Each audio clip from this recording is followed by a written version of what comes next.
more Talk to Me Tuesday on May 31st, 2022. I didn't make a video last week just because I didn't get to thinking about it until later in the week and stuff. So anyway, it just didn't happen, and decided I would just wait and do it today. So what I've been up to is rearranging the project room again. Yeah, I know. So my camera is actually currently sitting on my tripod, shrunk down, on top of my sewing table, which I have now raised to standing height. So I've been sewing standing up, and you know what? So far, I really like it a lot.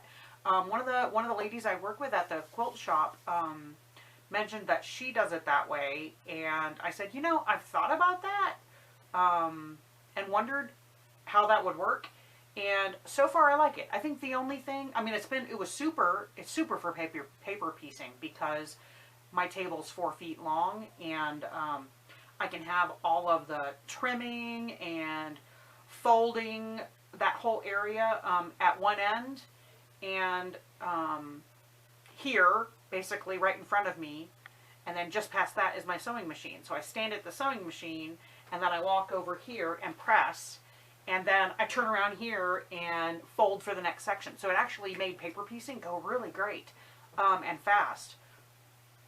But I thought for something that was a longer seam, it might be awkward. You know what? I finished putting the borders on this panel quilt this weekend, and it was actually easier than sitting down, especially sitting down in this corner over here, because the area to my left as I'm sewing is completely open. And so the quilt, I don't have to keep adjusting the quilt and bringing it up onto the table, etc., etc. No, it actually worked much better. As long as I keep this area, the left-hand end, as I'm facing it, of the table clear, before working on something big like this, it actually is easier. So far so good. I haven't sewn anything yet that was a pain to sew standing up. I do have, from back when, I don't remember, I guess it was when I first got my original frame, quilting frame, I bought puzzle mats, like for a garage or a workshop. They're just plain gray. And I dug them out of my closet, and I have 2 of them, just a single square, 2 of them stacked on top of each other, and it's super comfy. So yeah, I'm really liking it. And it's great because smaller things I can go ahead and cut right here at the end of the sewing table, but my cutting table is just to the right of that. So I will, if I can find a decent picture, because I took some pictures to send Jennifer as I was doing it, I will try to insert a picture at the end of kind of what it looks like now. So the quilting frame is over here between my sewing table and the window, like it was when I originally set it up. I have also raised the quilting frame up a full notch, which raised it about 2 inches. I have not quilted on it yet, so I can't speak to whether that was a good idea or a bad idea. That has yet to be determined. What else? So like I said, I finished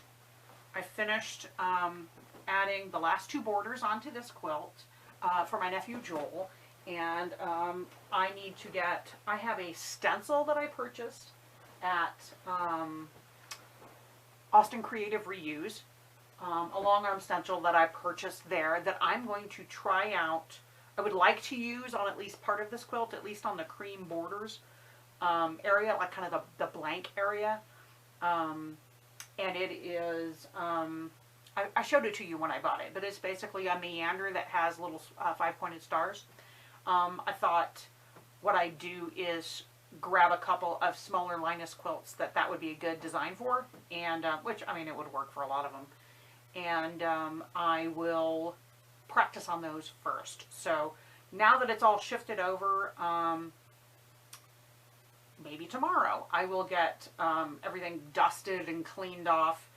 And part of this process was hanging a big big power strip surge protector on the wall at like this height, you know, basically right at chest height, just below my window over here, in the hopes that it would help with the power cord, you know, help it not get caught on stuff.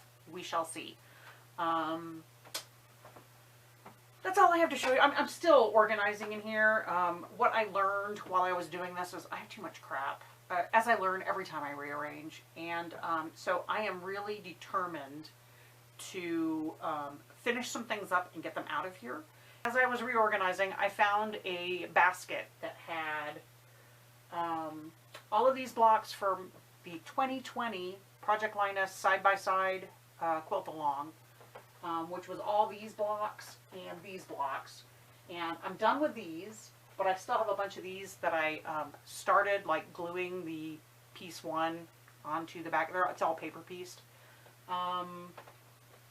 So I started those, and I pulled a bunch of fabrics for them, and I have all the fabrics set aside, and I have all the instructions for the top and everything, and it's been sitting in this basket since 2020.